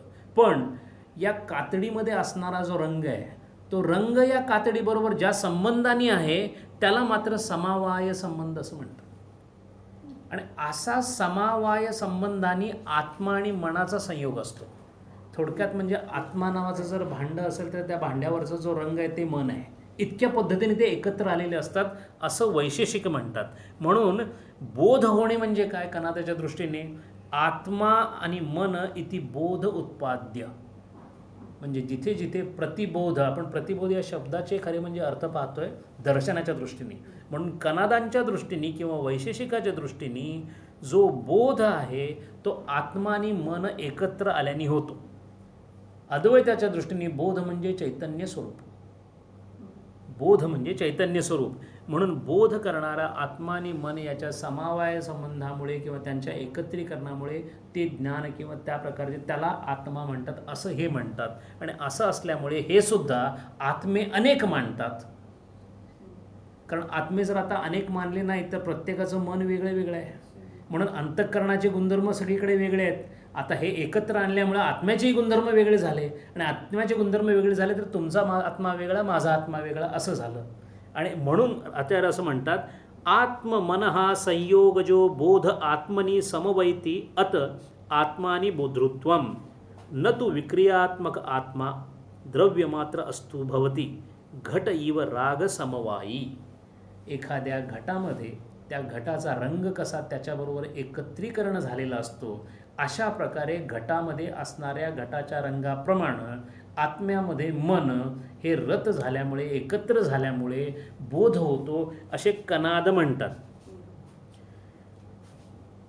अस्मिन् पक्षे अपि अचेतन द्रव्य मात्र ब्रह्मेति विज्ञानम आनंदम ब्रह्म प्रज्ञानम ब्रह्म आता प्रश्न असा आहे, आचार्य असं म्हणतात की तुम्ही श्रुतीवरूनच, कारण सगळी दर्शनं श्रुतीला मांडतात, आस्तिक दर्शन आहेत, म्हणजे त्यांना जे सिद्ध करायचं आहे त्याच्यासाठी सुद्धा घेतलेला जो पायाभूत सिद्धांत आहे तो वेदातूनच यायला पाहिजे. म्हणून आचार्य आता त्यांना प्रश्न असा विचारतात, असं जर असेल तर विज्ञानम आनंदम ब्रह्म आणि प्रज्ञानम ब्रह्म ह्या दोन श्रुती तुम्ही कशा सांगणार मग? कारण प्रज्ञानम ब्रह्म असं जर असेल, आता ते मनाने कलुषित झालं. असं जर असेल तर मग ते विज्ञानम ब्रह्म असू शकत नाही, ते आनंदम ब्रह्म असू शकत नाही. याचा अर्थ तुम्ही श्रुतीला बाध आणता. म्हणून कनादांचं जे मत आहे, एकतर आत्म्याचं अनेकत्व तर सिद्ध होतच नाही, कारण नैयायिकांच्या वेळेला सुद्धा त्यांनी ते सांगितलं की आत्माचं जर प्रत्येक ठिकाणी वेगळा असेल तर मग प्रश्न असा झाला की तो मुळातच काय झाला, एकतर त्याची अनेक रूपं झाली, अनेक त्याचे आकार झाले. एक दुसरी गोष्ट, ते जर अनेकत्वामध्ये असेल तर मग ते एकसमयी एककाली एकदेशी राहू शकत नसल्यामुळे आत्म्याला गुणधर्म आहेत असं सिद्ध करावं लागेल. आत्म्याला गुणधर्म म्हणावं तर तो मग निराकारी राहू शकत नाही, तो निष्क्रिय राहू शकत नाही. आणि कनादाच्या दृष्टीने जर पाहायला गेलं तर प्रज्ञानम ब्रह्म ही जी श्रुती आहे ती बाधित होते, कारण आत्मा निरावयवी प्रदेश अभावी असल्याने मनाशीच सतत संयुक्तीकरण करत राहील. आता आचार्यांनी एक पुढचं आर्ग्युमेंट दिलं आहे, जर मनाशी आत्मा सतत संपर्कामध्ये संबंध रूपानं राहिला तर मन सतत उद्दीपित राहील आणि त्यामुळे असं होईल की स्मृती राहणार नाही. का राहणार नाही स्मृती? जेव्हा मनामध्ये आत्म्याने, आपण एक असं गृहीत धरू की एक कोणती तरी वस्तू पाहिलेली आहे, एक सुंदर चित्र पाहिलं, आता ते पाहत असताना माझ्या अंतःकरणाने चक्षु या इंद्रियाच्या द्वारे त्या चित्राचं ग्रहण केलं आणि ते ग्रहण केल्यानंतर मी निघून गेलो, तेव्हा ते ज्ञान स्मृतीत जाऊन बसलं. आता स्मृतीत जाऊन बसल्यानंतर मला जेव्हा पुन्हा त्या चित्राची आठवण करायची असेल तेव्हा परत मला चेतन तत्वाचं साह्य घेऊन ते करावं लागेल. पण कनादांच्या या दृष्टीप्रमाणे बघितलं तर ते सतत साह्य असल्यामुळे त्याची स्मृतीच तयार होणार नाही, ते सततच माझ्याबरोबर राहील. आणि गंमत अशी होईल की मग ते सतत ज्ञानस्वरूप झाल्यामुळे, आणि परिस्थिती अशी आहे की एका वेळी एक इंद्रिय एकाच गोष्टीचं ग्रहण करतं. एकाच वेळी 5 इंद्रियांनी 5 गोष्टीचं ग्रहण करता येत नाही. जिथे शतावधानी नावाचा जो पुरुष असतो तो एका वेळेला 100 गोष्टींवर लक्ष ठेवतो असं म्हणतात, पण त्यावेळेला सुद्धा तो त्यातल्या त्यात सुद्धा 1, 2, 3 या अनुक्रमानेच ते पाहत असतो. असं जर असेल तर असा जो आहे, जो कणादांच्या ह्याला मांडतो, त्याचं जर आत्मा आणि मन जर संयुक्त राहिलं तर त्याला एकतर स्मृती होणार नाही आणि सतत ज्ञानाची, म्हणजे जे काही ज्ञान झालं ते ज्ञान झाल्यानंतर त्याची ज्ञानस्वरूप अवस्था सतत राहील. अशी अनुभवाची गोष्ट नाही आहे. अनुभवात मात्र असं होत नाही. अनुभवामध्ये तीच बुद्धी, पूर्वी झालेली स्मृती, जेव्हा परत ते पेंटिंग किंवा तो ओळखीचा माणूस पुढे आल्यानंतर ती बुद्धी त्यावेळचं ज्ञान बोलवून घेते, त्याला रिकॉलिंग ऑफ मेमरी म्हणतात. अशा बुद्धीला नावसुद्धा प्रतिभिज्ञा असं दिलेलं आहे. अशा प्रतिभिज्ञेचं सुद्धा उद्दीपीकरण चेतन तत्व करतं. म्हणजे थोडक्यात अद्वैताचं म्हणणं योग्य वाटण्याचं कारण असं आहे की तो त्याचा स्रोत चैतन्याचा अखंड तिथे आहे, ती ज्योत अखंड तेवत आहे. त्याचा केव्हा कसा कोणत्या उपाधीने काय उपयोग करून घ्यावा हे त्या त्या व्यक्तीच्या अंतःकरणावर अवलंबून आहे. हे सांगण्याचं कारण असं आहे, एक आचार्यांचा आणखीन एक वाद आहे, तो वाद त्यांनी पुढे दिला आहे. ते असं म्हणतात की आत्मा, आम्ही असं मानतो की तो सगळीकडेच चेतन तत्वाने भारून टाकलेला अशा पद्धतीने सर्वत्र आहे. तो अनुस्वरूपसुद्धा नाही आहे, त्याला स्वरूप नाही आहे. यातल्या बऱ्याच दर्शनांनी तो अनुस्वरूप आहे, रेणुस्वरूप आहे वगैरे वगैरे सांगितलेलं आहे. त्याला ज्ञान नावाची शक्ती आहे, त्याला शक्ती नावाचं, याविरुद्ध अद्वैताने असं सांगितलं आहे त्याला कोणत्याही प्रकारचे गुणधर्म नाहीत. जिथे तुम्हाला तो शक्ती स्वरूपात्मक वाटेल त्यावेळेला त्याने ती उपाधीला शक्ती दिलेली असेल, किंबहुना शक्ती उपाधीची आहे, त्याची शक्ती संक्रमित करण्यासाठी लागणारं जे काय ते चेतनेतून दिलेलं आहे. म्हणून देवता ज्या आहेत त्या देवता शक्ती स्वरूप जरी असल्या तरी चेतनेच्या आधारावर त्या शक्ती स्वरूप आहेत. म्हणून ते चेतनेचा तो गुण नाही आहे, चेतना शक्तीपूर्वक आहे अशी नाही, पण जे काही काम ज्या पद्धतीने होईल अशा प्रकारचा अखंड नित्य सतत शुद्ध बुद्ध असणारा प्रवाह म्हणजे चेतन तत्व असं अद्वैत समजतं. आणि असं असल्यामुळे त्याला ज्या ठिकाणी तो आहे तो त्याच ठिकाणी असतो. आणि याचं उदाहरण आचार्याने असं दिलं आहे की आत्मे जर अनेक असतील तर प्रश्न असा येतो की आत्म्याचा आकार कोणता आहे. मग तो शरीराप्रमाणे आकार घेतो तर हत्तीमध्ये असणारा आत्मा फार मोठा आहे आणि मुंगीमध्ये मग तो जाईल कसा, कारण पुनर्जन्माची जर शक्यता असेल तर मग पूर्वीच्या जन्मातला आत्मा कुठे गेला, कारण त्याचे गुणधर्म आहेत, त्याला सुखदुःख आहे. तो सुखदुःखासहित जर आत्मा दुसऱ्या शरीरात जात असेल तर मागच्या शरीराचा जो साईज असेल त्या साईजने तिकडे गेला असं कसं म्हणता येईल. सगळ्या तात्विक चर्चा आहेत. त्याच्या पुढे आणखीन एक त्यांनी प्रश्न असा केला आहे की जर आत्मतत्व काही विशिष्ट ठिकाणी राहत असेल तर काही ठिकाणी संवेदना यायला नाही पाहिजे आणि ज्या ठिकाणी आत्मा असेल तिथे संवेदना यायला पाहिजे. असं जर झालं तर किती पंचायत होईल. पण अनुभव असा नाही आहे. जो जिथे जसा सजीव आहे त्याच्या शक्तीनुसार त्याला संपूर्णपणे त्या सगळ्या वेदना संवेदना जाणवतात आणि म्हणून ते असं म्हणतात की इथे वैशेषिकसुद्धा कमी पडत आहेत. म्हणून ते असं म्हणतात की संसर्ग धर्मित्वंच आत्मनः श्रुती स्मृती न्याय विरुद्ध कल्पित स्यात्. कारण स्मृतीचं जे उत्पत्ती नियम आणि अनुपपत्ती आहे ती बंद पडेल. म्हणून वैशेषिकांचं म्हणणं, नैयायिकांचं म्हणणं आणि सांख्यांचं म्हणणं आत्म्याच्या दृष्टीने चुकीचं आहे असं म्हणावं लागेल. पुढे असं ते म्हणतात की आत्म्याचा जर मनाशी संयोग आहे तुम्ही असं म्हणालात तर बृहदारण्यक उपनिषद आपल्याला काय सांगतं, म्हणजे वेद काय सांगतात, असंगो नहि संजते, आत्माचा कोणाशीही संग होत नाही अशी श्रुतीच सांगते. म्हणजे याचा अर्थ तुमचं तत्त्वज्ञान श्रुतीच्या विरोधात चाललं आहे आणि श्रुतीच्या विरोधात जर काय जात असेल तर भगवान कृष्णसुद्धा असं म्हणतात की मी म्हणत नाही, श्रुती असं म्हणते. आणि म्हणून इथे पुढे त्यांनी असं सांगितले असक्तम सर्वभूतम, गीतेमध्ये म्हटलेलं आहे की तो संगरहित सर्व पालन करता आहे. इति ही श्रुती स्मृती. न्यायश्च गुणवत्ता संसृज्यते न अतुल्य जातीयम. आता आचार्य त्याच्या पुढेही तर्कवाद घेऊन म्हणतात की अगदी तर्काने बघायचं झालं तर न्याय या शब्दाचे दोन अर्थ होतात, एक दर्शन आणि दुसरा तर्क. आणि त्याचा अर्थ दुसरा तर्क होण्याचं कारण असं आहे नैयायिकांनीच तर्क इतका पुढे नेलेला आहे. म्हणून न्याय म्हणजेच तर्क असं झालेलं आहे. हे हा काही न्याय झाला नाही, म्हणजे तर्काच्या दृष्टीने हे बरोबर नाही, तारतम्याच्या दृष्टीने बरोबर नाही. आचार्य त्याच्या पुढे एक आणखी गोष्ट असं म्हणतात की तुम्ही ज्या दोन गोष्टींचा संयोग सांगण्याचा प्रयत्न करताय ना त्याच्यामध्ये तुमच्या एक गोष्ट लक्षात येत नाही आहे. ज्याचा संयोग व्हायचा त्याचे गुण संयोगात्मक लागतात. एका रंगाचा दुसऱ्या रंगामध्ये संगम होऊ शकतो.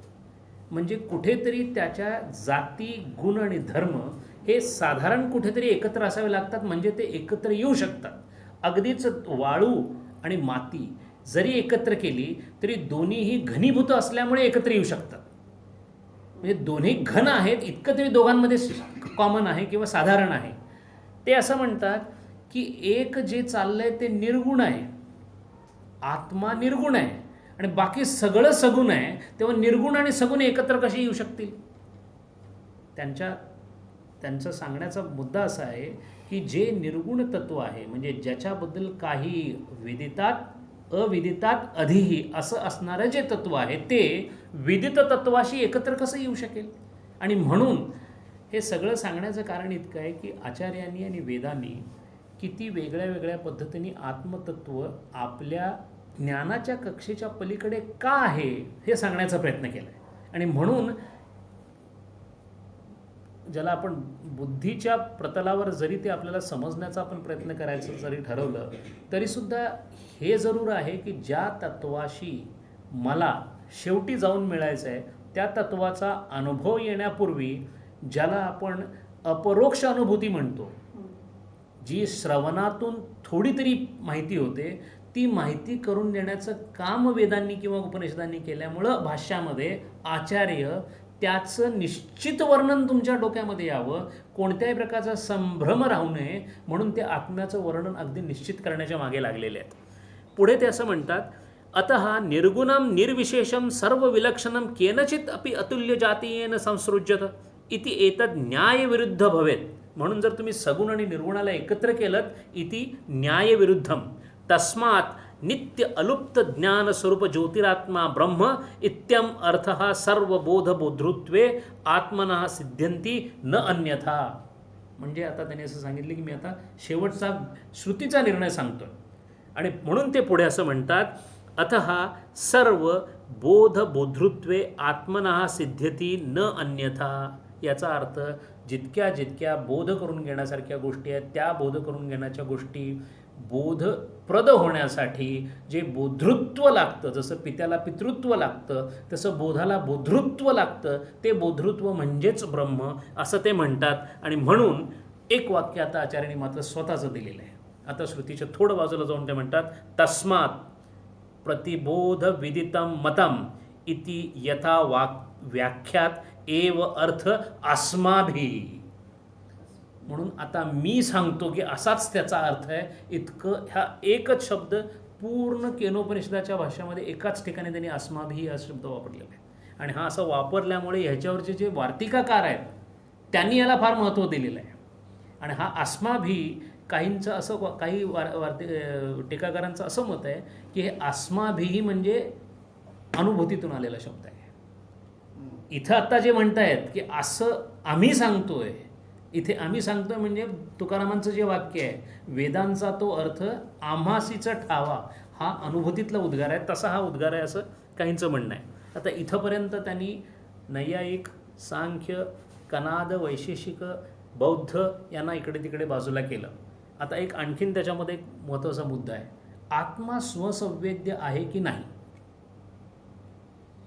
आणि नाही म्हणावं तर ओम नमो जी आद्या जय जय स्वसंवेद्या हे कसं बसवायचं. आणि हे विचारसागर रस यांनी बसवून दिलं आहे. स्व अधिक संवेद्य अशी त्याची उत्पत्ती नाही आहे, सु अधिक असंवेद्य अशी उत्पत्ती आहे. साधारण समजलं असं जातं की स्वसंवेद्य म्हणजे स्वतःचं स्वतःला जाणणारा. कारण प्रश्न असा येतो की परत गुणधर्माला मी ज्ञानस्वरूप आहे हे ब्रह्माला तरी कसं कळेल, आणि कळलं म्हटलं की सगळं गडबड होणार आहे. म्हणून तो स्वसंवेद्य नाही, तो स्वतःचं स्वतःला जाणतो. हे जाणणाऱ्या लोकांनी जाणीवेच्या कक्षेत म्हटलेलं आहे, तो जाणीवेच्या कक्षेच्या बाहेर आहे. म्हणून तो असंवेद्य आहे, तो अत्यंत उत्कृष्ट रीतीने न जाणला जाणारा आहे. असंवेद्य म्हणजे संवेदना किंवा संवेदना म्हणजे काय, परत त्रिपुटी आली म्हणजे ज्ञाताज्ञेय असं आलं. असं बिलकुल नसण्याच्या बाबतीतला जो अत्यंत सुष्ठुम उत्कृष्ट उदाहरण म्हणजे तो आहे. म्हणून तो असंवेद्यम स्वसंवेद्यम असा आहे. आणि हे खोडून काढण्यासाठी जे म्हणतात तो संवेद्य आहे, आचार्य आता त्याच्यावर पुढे येतात. यत पुन्हा आणखीन काही लोकांचं असं मत आहे, यत पुन्हा स्वसंवेद्यता प्रतिबोध विदितम इत्यस्य वाक्यार्थो वर्णते. काही लोकांचं असं म्हणणं आहे की आत्मा कसा कसा आहे ते 3-4 लोकांचं तरी दर्शनं सांगून झाली. काहींचं असं मत आहे, ते म्हणतात की स्वसंवेद्य तो आहे आणि म्हणून प्रतिबोध विदितमचा अर्थ स्वसंवेद्य असा घ्यावा, असं काही लोकांचं मत आहे. आचार्य म्हणतात तत्र भवती सोपाधिकत्वे आत्मनो बुद्धी उपाधी स्वरूपत्वेन भेद परिकल्प्य. जर तो स्वसंवेद्य म्हणायला गेलात तर तुम्ही बुद्धीला मध्ये आणलेलं आहे. कारण जाणण्याला मध्ये आणलं आणि बुद्धीला मध्ये आणलं की तुम्ही उपाधीला मध्ये आणलेलं आहे. आणि म्हणून तत्र भवती सोपाधिकत्वे आत्मनो बुद्धी उपाधी स्वरूपत्वेन भेदम परिकल्प्य. तुम्ही भेदाचा कल्पना केलेलीच आहे अशी मानून केलेली आहे. म्हणून आत्मन. आणि हे का असं करतात तर ते म्हणतात थोडं लक्षात घ्या, आपल्याला आत्म्याचं स्वरूप जाणून घेणं हे अत्यंत अवघड आहे. कारण ज्या पद्धतीची जाणून घेण्याची प्रक्रिया मला माहिती आहे किंवा माझी जिथेपर्यंत हद्द आहे त्या हद्दीत मी आत्म्याला ओढू शकत नाही. म्हणून त्याला समजण्यासाठी उपाधिरूपानी वेदांनी काही ठिकाणी समजावं म्हणून उपाधिरूपाने सांगितलेलं आहे. पण म्हणून तो उपाधिरूप आहे असं नाही. आणि म्हणून ते असं म्हणतात, अशी कल्पना मानून आत्माना आत्मानं वेत्ती इति संव्यवहारः असं सांगून कधीकधी श्रुती साधकाला समजावं म्हणून अशा प्रकारचा व्यवहार करते. व्यवहार म्हणजे खोटं. आचार्यांचा शब्द कसा आहे बघा, संव्यवहारते. संव्यवहार याचा अर्थ वेदांत परिभाषेमध्ये व्यवहार म्हणजे खोटा, मिथ्या. म्हणून ते असं खोटं सांगतात समजण्यासाठी. म्हणून त्यांनी पुढं उदाहरण दिलेलं आहे. बृहदारण्यक उपनिषदामध्ये आत्मन एव आत्मानं पश्यती असं श्रुतिवाक्य आहे. आत्मा आत्म्याला पाहतो. मग प्रश्न असा येतो की जर तो काहीच करत नाही तो पाहतो कसा. त्याच्यासाठी त्यांनी उत्तर असं दिलं की बुद्धी उपाधी स्वरूपत्वेन, समजावं म्हणून, बुद्धीच्या उपाधीला समजावं म्हणून. पुढे आणखीन येणार आहे की मंद अधिकारी, मध्यम अधिकारी, म्हणून हे असं म्हणतात की मंद अधिकाऱ्याला तर अगदीच अवघड आहे, मध्यम अधिकाऱ्याला सुद्धा त्याची कल्पना, त्या कल्पनेच्या मर्यादेत त्या आत्मतत्वाला ओढणं अत्यंत अशक्य आहे. आणि म्हणून सद्गुरूंचं वर्णन किंवा त्यांचा जो काही उदो सगळीकडे जाणवतो त्याचं महत्त्व आत्ता कळतं. इथे बुद्धी संपती आहे, इथे ज्ञान संपतं आहे, इथे वृत्तीज्ञान संपतं आहे. आणि मी कुठलं वृत्तीज्ञान म्हणतो आहे? काम्य कर्म, अमुक कर्म ते सगळं मागेच संपलेलं आहे, साधन चतुष्ट झालेलं आहे, उपास्य देवतेवर जाऊन समाधी अवस्थेमध्ये तो जाऊन आलेला आहे. आणि इथं आचार्य ज्या पद्धतीच्या, ज्या पातळीवर ब्रह्माची व्याख्या करतायत तिथं त्यांनी योगी लोकांना बाजूला केलेलं आहे. त्याचं कारण असं आहे, तो समाधीत जातो आणि नंतर परत बाहेर येतो, म्हणून अजून ब्रह्मस्थित नाही आहे.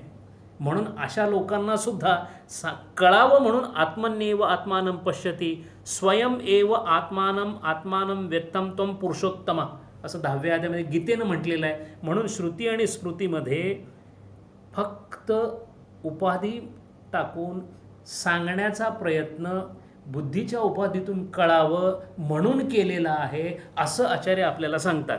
कारण तसं बघायला गेलं, न तू निरुपाधिकस्य आत्मनः एकत्वे स्वसंवेद्यता, जो एक आहे तो स्वतःला स्वतः कसं जाणेल, असं ते म्हणतात की तो जाणू शकतच नाही. आणि म्हणून जर जाणायचं असेल तर परसंवेद्यता पण नाही आणि स्वसंवेद्यता पण नाही. तो दुसऱ्यालाही जाणत नाही, स्वतःलाही जाणत नाही, जाणण्याच्या कामामध्ये त्याचा जाणणारा उपयोग करून घेतो. सूर्याने प्रकाश दिला म्हणून कोणीतरी त्या प्रकाशामध्ये एक भिंग लावून त्या प्रकाशाची किरणं एकत्र करून एखादा कागद जाळला, यामध्ये सूर्याला काहीही सोयरसुतूक नाही. तद्वत चेतन तत्वाने आपल्या चेतनेमुळे या चेतनेचा उपयोग, आणि हेच वाक्य सांगण्यासाठी कबीरांनी फार सुंदर दोहा लिहिला आहे. ते जेव्हा म्हणतात की चोरों के संग चोरी करता बदमाशों में भेड़ो तू, चोरी करके जो भग जावे पकडणे वाला तू का तू. पकडणे वाला जो आहे तो, चोरी करणारा जो आहे तो, चोरी करण्याची जी प्रक्रिया आहे तो, सगळीकडे प्रकाशित करणारा तोच आहे. आणि म्हणून अशा प्रकारचं जर तत्व असेल तर मग समजावून घेण्यासाठी जेव्हा बुद्धी उपाधी रूपाने सांगितलं जातं, म्हणून आनंदगिरी महाराजांनी फार सुंदर वाक्य दिलं आहे, द्वैत रूप अभ्यास अद्वैत रूप फलम. अद्वैत रूपाचं फल घेण्यासाठी द्वैत रूपानेच अभ्यास करावा लागतो. म्हणून आत्मा असा असा आहे, तो तसा तसा आहे, किंबहुना त्याचं वर्णन करता येत नाही, हेही वर्णन त्याला लागू पडत नाही. वेद त्याला नेती असं म्हणतात, हे सुद्धा त्याला लागू पडत नाही. कारण नेती म्हणजे करता येत नाही, याचा अर्थ असं झाला की काही ठिकाणी करता येत असेल. करता येत नाही म्हणजे शक्यता अशी आहे की कुठे ना कुठेतरी गुणधर्माचा कुठेतरी उल्लेख होऊ शकेल, असे सुद्धा सोयरसुतूक नसल्यामुळे संवेदन स्वरूपत्वात संवेदनानंतर अपेक्षाच न संभवती. आता काय हे स्वसंवेदना हे सांगताना आचार्य सांगतात, ते असं म्हणतात, यथा प्रकाशस्य प्रकाशांतर अपेक्षया न संभवा तद्वत. एखादा प्रकाश पडल्यानंतर त्या प्रकाशाचं प्रकाशन करायला अजून कशाला प्रकाश पाहिजे? जो संवेद्य आहे त्याला स्वसंवेद्य करण्यासाठी मग आणखीन काहीतरी लागेल, आणि मग तिथे अनावस्था दोष येईल. कारण त्याला प्रकाशित करायला अजून काहीतरी, मग त्याला प्रकाशित, हा शेवटचा प्रकाश आहे. दस फार नो फर्दर कस्मिन विज्ञातो भवती सर्वमिदं विज्ञातो भवती. असं काय आहे की जे जाणल्यानंतर जाणायचं काही शिल्लक राहत नाही, असं ते तत्व आहे, असं आचार्य म्हणतात. आणि मग शेवटी ते येतात बौद्ध पक्षावर. बौद्ध पक्षे स्वसंवेद्यताया तू क्षणभंगुरत्व निरात्मकत्वंच विधानस्य स्यात्. बौद्ध मतानुसार स्वसंवेद्यता क्षणभंगूर व निरात्मक म्हणजे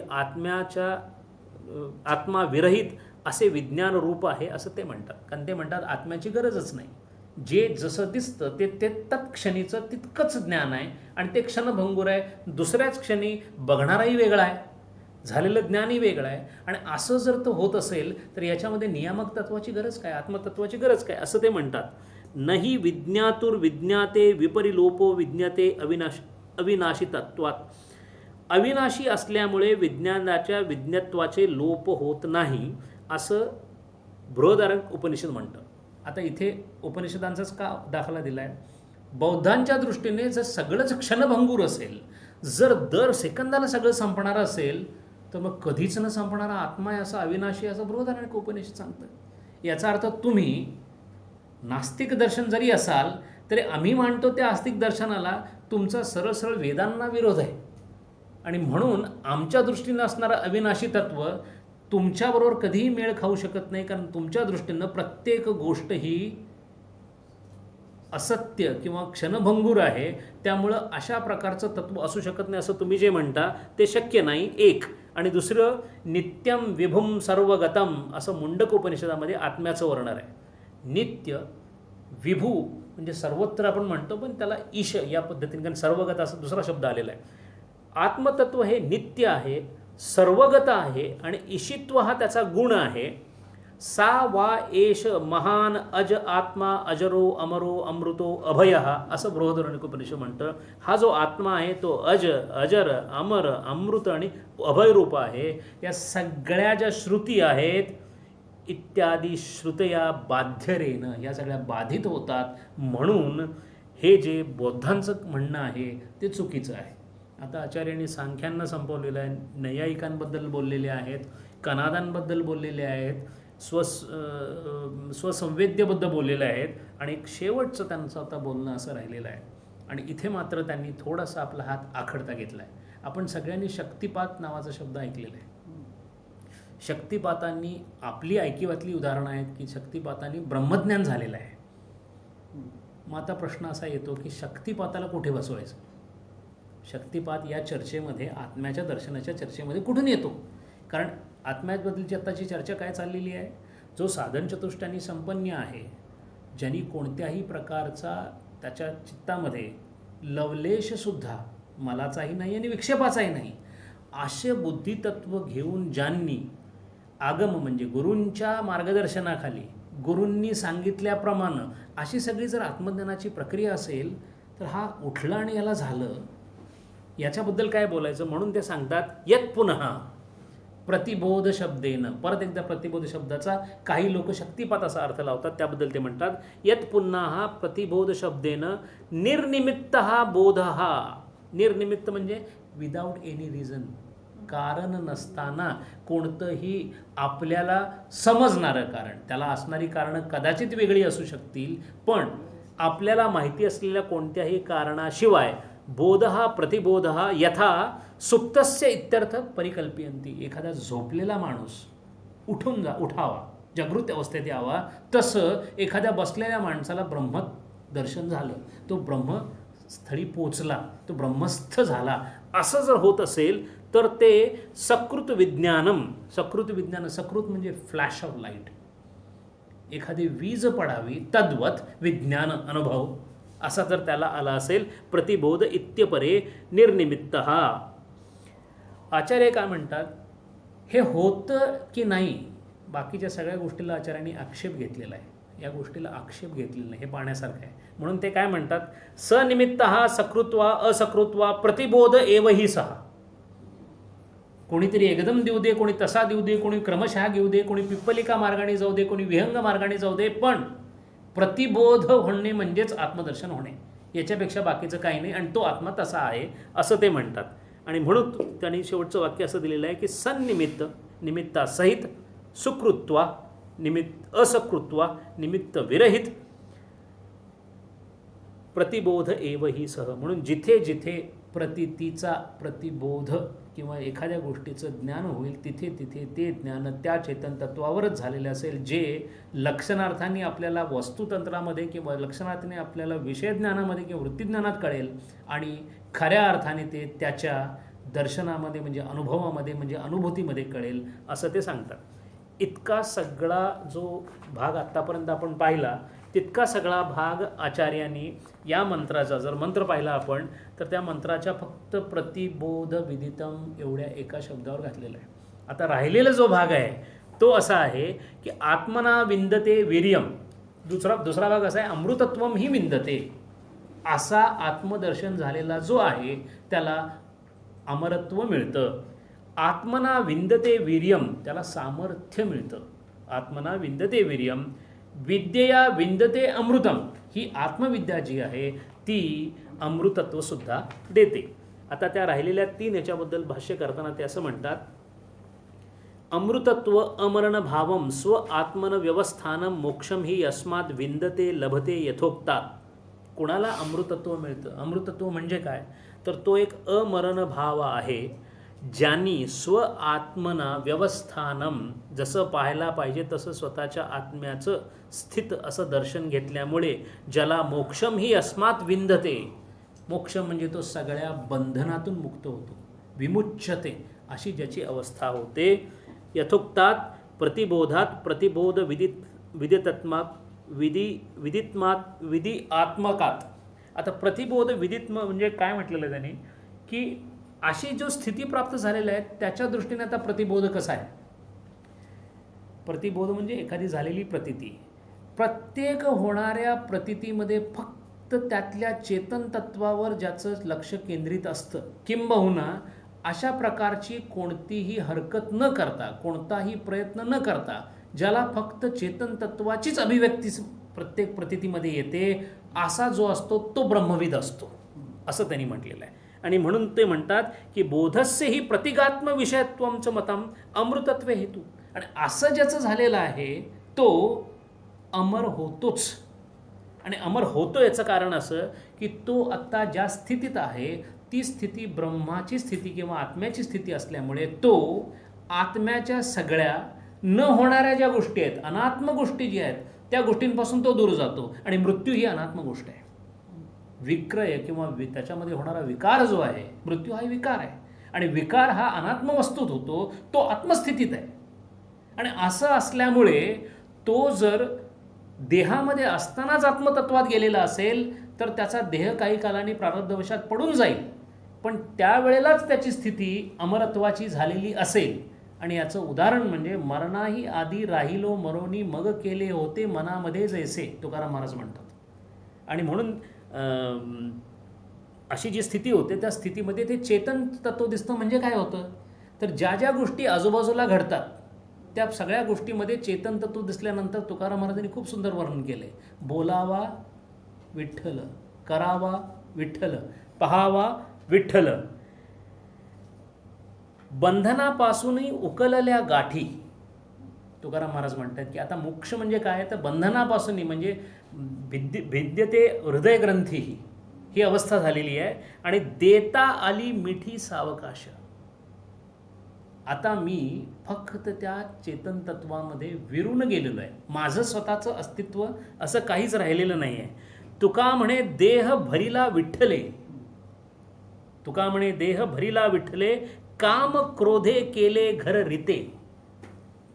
अशा पद्धतीची जी अवस्था आहे ती जी अवस्था आहे. आणि म्हणून या अवस्थेला पोचल्यानंतर आजी सोनियाचा दिनू, वर्षे अमृताचा घणू, दुःख क्लेश नाश झालेला आहे. त्यामुळे तो दिवसच सोन्याचा आहे. आणि अमृताचा घणू म्हणजे दुसरं काही राहिलेलं, अमृत अमरत्व आलेलं आहे. इथं जो अमरत्व सांगितलंय त्याच अमरत्वाची भाषा ज्ञानदेव करतायत. सबाह्य अभ्यंतरी अवघा व्यापक मुरारी. ज्ञानदेव म्हणतात अवघा व्यापक मुरारी. तुकाराम महाराज म्हणतात देह भरिला विठ्ठले. आणि ही अवस्था म्हणजेच ही अवस्था आहे की नाही आत्मनो अनात्मत्व अमृतत्वम भवती. आत्म्यामध्ये अनात्म गोष्ट असू शकत नाही, मृत्यू अनात्म आहे. म्हणून असा जो या पदाला पोचला तो अमरत्वाला पोचतो. असं आपला युक्तिवाद वापरून आचार्यांनी अद्वैताचं मत सिद्ध केलेलं आहे. अद्वैत ही एकच असं दर्शन आहे की ज्या दर्शनामध्ये नेमक्या इप्सितापर्यंत गंतव्यस्थानापर्यंत जाण्याची पूर्ण व्यवस्था करून दिलेली आहे. आणि ती जी व्यवस्था आहे ती तशी का केलेली आहे, ते शास्त्र तसं का बसवलेलं आहे याचा त्यांनी इथं उल्लेख केलेला आहे. म्हणून साधकाला साधनेमध्ये अर्थात ही जी हा जो सल्ला आहे हा सल्ला साधन चतुष्ट संपूर्ण असणाऱ्या साधकाचा आहे. आपण जरी साधन चतुष्टाच्या संपन्नतेपासून दूर असलो तरीसुद्धा संपूर्ण पुढचा मार्ग उजळून टाकण्याचं जे काम आचार्यांनी आपल्या भाष्यामध्ये केलेलं आहे. म्हणून आणि हे एवढं मोठं भाष्य करण्यासाठी एका मंत्रातला एक शब्द याचा अर्थ उपनिषदांमध्ये असणारा जो जो शब्द किंवा उपनिषदांचा जो अर्थ आहे. आणि म्हणून मंत्राचा दर्जा त्याला देण्याचं कारण म्हणजे मुनी असणारा, म्हणजे जो मननामध्ये तुर्यावस्थेमध्ये गेलेला आहे, तिथे त्याला जे जाणवलं ते.